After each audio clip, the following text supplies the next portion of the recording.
Kita mulai dengan informasi pertama. Saudara, Kantor Imigrasi Kelas 2 TPI Sabang Selasa melakukan sosialisasi ke pesantren Al-Majadi, Kota Sabang. Sosialisasi ini bertujuan mengenalkan layanan dan juga tugas pokok keimigrasian. Sosialisasi dilakukan sebagai bentuk pelayanan dalam memberikan informasi kepada masyarakat akan tugas pokok keimigrasian kepada masyarakat dan santri, khususnya di Kota Sabang.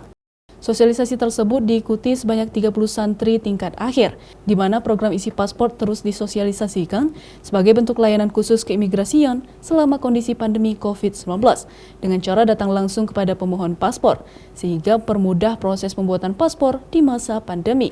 Mudah-mudahan ini menjadi satu terobosan atau motivasi bagi anak-anak kami untuk senantiasa punya keinginan dan untuk berkiprah di pendidikan keimigrasian suatu saat kelak.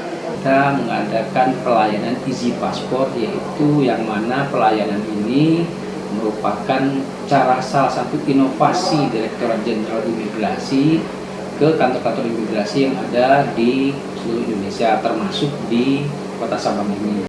Selain itu, pihak imigrasi juga memberikan informasi dan sosialisasi tentang Sekolah Kedinasan Politeknik Keimigrasian yang sedang dibuka pendaftarannya, sehingga diharapkan makin banyak penduduk Sabang yang tertarik bergabung ke sekolah tersebut.